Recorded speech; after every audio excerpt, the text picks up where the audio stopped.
O time é muito desarrumado, o time tem alguns jogadores que não respondem tecnicamente e nem fisicamente, mas eu não posso deixar de dizer aqui, até para não ser injusto, que mesmo correndo errado e mesmo mais errando do que acertando, que o time lutou muito no segundo tempo, hein? Lutou muito, em alguns momentos esse Cascavel, que é um bom time, um time estruturado financeiramente, lidera o Campeonato Paranaense da primeira divisão, tem jogadores experientes, jogou dentro de casa, com um belíssimo público, não deu pontapé nos jogadores da Ponte, tratou de jogar futebol, mas esse time do Cascavel, sentindo o risco que corria num determinado momento do segundo tempo, fez cera. O goleirão caiu, segurou. Então é o seguinte, eu nem vou dizer que a Ponte mereceu um empate, não, porque dos 3 gols anulados do Cascavel, 2 foram legítimos, né? Então a distância entre as duas equipes é muito grande. Então acho que foi eliminado, é uma tristeza muito grande para o torcedor ponte-pretano, é um prejuízo muito grande para os cofres da Ponte, mas eu não posso deixar de reconhecer que o time lutou. Você pega esse Léo Santos, foi um leão no segundo tempo. Na lateral esquerda, na zaga, e vem, tenta sair com a bola. Enquanto teve gás também o outro Léo, o Léo Naldi, não é? O Luca botou 2 vezes o Pedro Júnior na cara do gol, mas o Pedro Júnior tem problema com a bola, tá provado já, tá? Tá provado, deixou uma boa impressão naquela vitória da Ponte na estreia dele contra o Novo Horizontino, e depois, meu Deus, ele tem um problema de relacionamento com a bola.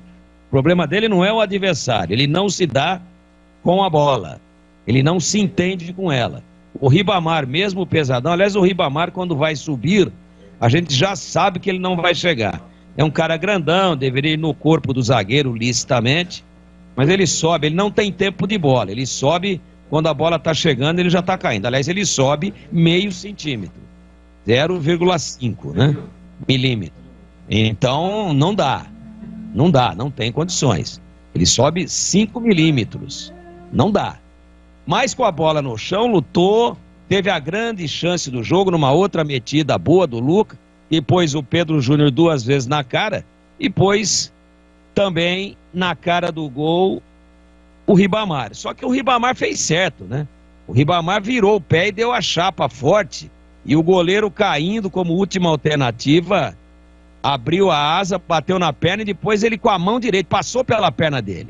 E ele caindo com a mão direita ainda deu um tapinha. Então a Ponte lutou no segundo tempo. Fez uma grande partida? Não. Não fez uma grande partida. Não foi um time tecnicamente que deixasse a torcida satisfeita. Mas guerreou. Alguns jogadores arriaram, mas alguns correram até o final. Que correu o Luca foi uma grandeza. O próprio Kevin, que é um jogador limitadíssimo, foi pro pau o tempo todo. Eu destaco. Também, já falei dele aqui, o Léo Santos, o Tiagão, bela partida, cobrindo dos 2 lados, né? O Igor Vinhas, hoje sem falhar no gol e fazendo pelo menos 2 ou 3 defesas boas. Então a Ponte teria muitas dificuldades. Esse time não perde em casa, né?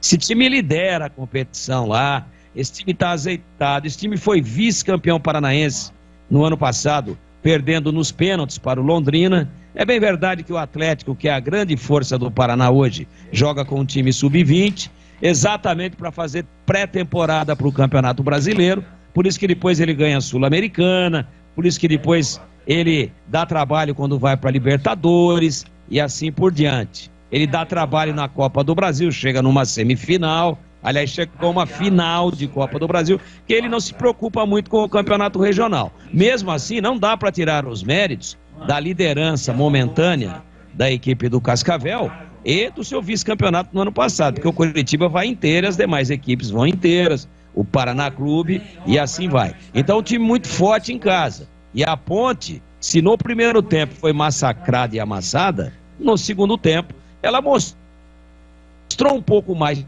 atitude.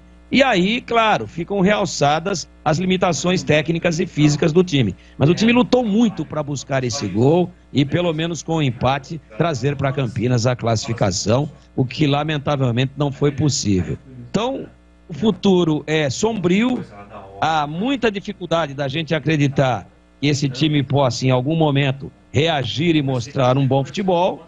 A desarrumação é latente, Houve aí um trabalho de motivação, provavelmente. Os caras correram no segundo tempo um pouquinho mais do que o limite que eles têm, que é um limite físico muito baixo.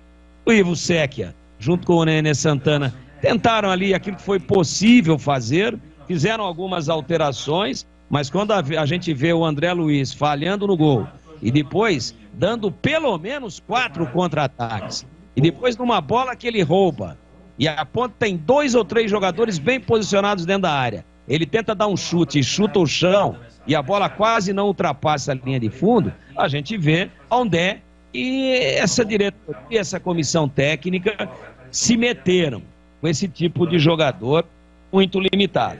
Fez sim também, dou destaque, lutou demais, mas no geral, se nós formos extrair uma resultante justa daquilo que foi o jogo, acho que o gol da Ponte foi bem anulado, o Léo Santos chegou empurrando todo mundo para dentro do gol, e dos 3 gols anulados da equipe do Cascavel, 1 estava em impedimento, os outros 2 não, foram marcados impedimentos nos outros 2 também.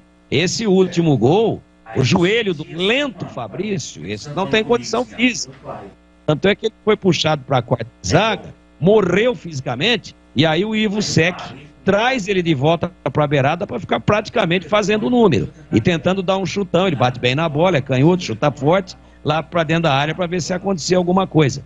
Mas estava muito bem postada a zaga, a defesa da equipe do Cascavel. Então eu queria dar realce aqui, apesar do resultado trágico, a tentativa de reação do time e a uma mudança de atitude, sobretudo no primeiro tempo. Mas prevaleceu o time mais forte. Ah, mas a Ponte agora é mais forte. É mais forte, tem mais investimento, tem empresários lá por trás. É o atual vice-campeão paranaense de 2021. Hoje lidera ao lado do Curitiba, ficando na segunda colocação apenas pela questão do saldo de gols. Então a Ponte lutou, mas deu muito azar no sorteio dessa Copa do Brasil, pegando já na primeira fase um time que é um dos emergentes atuais aí do futebol brasileiro. Vai crescer, vai chegar, tem força para isso, montou um time competitivo. E quem cai lá dentro desse seu estádio olímpico de Cascavel tem problemas mesmo para não sair derrotado. Essa é a história do jogo. A Ponte 1 gol bem anulado. O Cascavel 3 gols anulados, mais 2 mal anulados. Então isso por si só é suficientemente forte para imaginarmos que apesar da luta da Ponte, tendo uma mudança de comportamento no segundo tempo, apesar disso, se fôssemos aplicar a regra com o VAR presente, placar moral do jogo 3-0 para o Cascavel. Essa a diferença entre as duas equipes e ela não pode ser contestada, não pode ser escondida e não pode ser mascarada. E nós também não estamos aqui para vender falsas ilusões para o torcedor da Ponte. E vem, volto a dizer, um futuro próximo de 4 jogos, um futuro muito sombrio para a Ponte tentar permanecer aí nessa Série A1 e depois tentar ganhar um fôlego, Série A1 do Paulista para o ano que vem, e tentar ganhar um fôlego e se reorganizar para não cair também na Série B do Campeonato Brasileiro, sendo rebaixada para a Série C. Esse é o calendário, essa é a perspectiva e essa, infelizmente, é a probabilidade da macaca em 2022, meu caríssimo Edu Pinheiro.